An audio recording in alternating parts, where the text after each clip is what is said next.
Let's mic देश का मिजाज ईस्ट।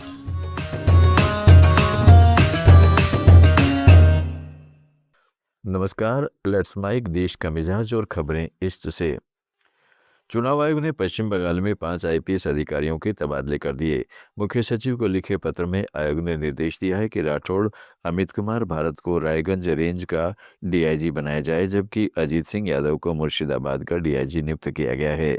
इसी तरह श्री हरि पांडे को बर्धमान का डीआईजी और कंकर प्रसाद बरवी को प्रेसिडेंसी रेंज का डीआईजी नियुक्त किया गया है। वहीं अंजलि सिंह जलपाईगुड़ी की डीआईजी बनेंगी। इसी बीच टीएमसी नेता कुणाल घोष ने 5 डीआईजी के तबादलों पर कहा, ये कुछ पद बदल सकते हैं लेकिन बंगाल का मिजाज और परिणाम नहीं बदल सकते। टीएमसी और मुख्यमंत्री ममता बनर्जी फिर से जीतने वाली हैं और भाजपा की करारी हार होगी। Policy and wrong policy. They may change some posts, but can't change the mood of Bengal and the result of Bengal. Trinamool Congress and Didi is going to be again.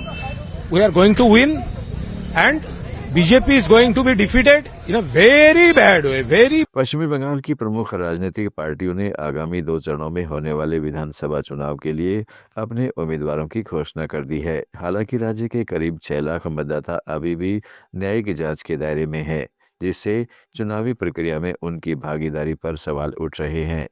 न्यायिक जांच के दायरे में आए मतदाताओं की बड़ी संख्या चुनाव में एक प्रमुख मुद्दा बन गई है। ये 6 लाख मतदाता सुप्रीम कोर्ट के निर्देशों के बाद अपने दस्तावेजों के सत्यापन की प्रतीक्षा कर रहे हैं। फिलहाल इन्हें अंतिम मतदाता सूची से बाहर रखा गया है। न्यायिक अधिकारियों ने करीब 20 लाख मामलों का निपटारा कर दिया है, लेकिन अभी तक इस बात का कोई स्पष्ट आंकड़ा नहीं है कि कितने मतदाताओं को स्वीकार या अस्वीकार किया गया है। छत्तीसगढ़ विधानसभा में 140 आत्मसमर्पित नक्सली पहुंचे। इनमें 54 महिलाएं और 86 पुरुष नक्सली शामिल थे। ये सभी नक्सली बीजापुर और कांकेर क्षेत्र में सक्रिय थे। पहली बार विधानसभा की कार्रवाई देखने पहुंचे पुनर्वासित माओवादियों ने कहा कि जंगल का जीवन कठिन था। आज विधानसभा देखकर उन्हें अच्छा लग रहा है, उनका जीवन बदल रहा है। बता दें कि केंद्र सरकार ने देश में नक्सलियों के खत्म करने के लिए 31 मार्च 2026 की डेडलाइन रखी है। उन्हें सरेंडर करने के लिए कई योजनाएं भी लाई गई हैं, जिससे उन्हें मुख्य धारा में लाया जा सके।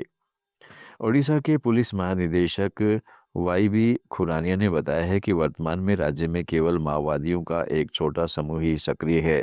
पहचाने गए 15 सदस्यों में से 2 ने सोमवार को आत्मसमर्पण कर दिया, जिससे 13 सदस्य बचे हैं।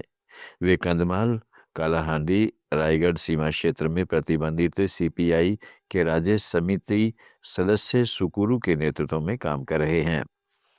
छत्तीसगढ़ माध्यमिक शिक्षा मंडल की कक्षा 12वीं की बोर्ड परीक्षा के हिंदी विषय का प्रश्न पत्र लीक होने के मामले में मुकदमा दर्ज किया गया है। रायपुर की कोतवाली पुलिस ने यह कार्रवाई की है।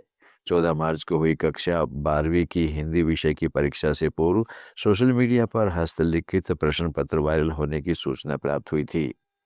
माध्यमिक शिक्षा मंडल के प्रभारी पंजीयक अधिकारी के आवेदन और विभिन्न समाचार पत्रों में प्रकाशित रिपोर्ट्स पर संज्ञान लेते हुए पुलिस ने जांच की। फिर सिटी कोतवाली थाने में मामला दर्ज किया गया। रायपुर पुलिस की साइबर सेल और इन्वेस्टिगेशन टीम इस पूरी नेटवर्क का पता लगा रही है।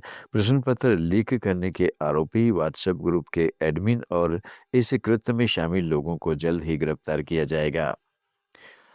ओडिशा में एलपीजी की बढ़ती कमी से जूझ रहे लोगों को खाना पकाने के लिए गैस मिलना मुश्किल हो रहा है। ऐसे में राज्य सरकार ने लू प्रबंधन योजना के तहत शहरी क्षेत्रों में कोयले के इस्तेमाल पर प्रतिबंध लगा दिया है। प्रदूषण कम करने और बढ़ते तापमान को नियंत्रित करने के उद्देश्य से लिए गए इस फैसले से खाद्य विक्रेताओं और छोटे व्यवसायों में चिंता बढ़ गई है, जो पिछले 1 सप्ताह से गैस की कमी से जूझ रहे हैं। बिहार के पटना में TRE4 कैंडिडेट्स सड़कों पर उतर आए। पटना कॉलेज से BPSC ऑफिस तक मार्च निकाल रहे अभ्यर्थियों को पुलिस ने JP गोलंबर पर बैरिकेड कर रोक दिया। इसके बाद गुस्साए छात्र सड़क पर बैठ गए और जोरदार नारेबाजी करने लगे। देश का मिजाज में फिलहाल इतना ही। जुड़े रहिएगा लेट्स माइक के साथ। आप सुन रहे थे let's mike more than radio. Follow कीजिए हमें हमारे सोशल मीडिया प्लेटफॉर्म्स पर।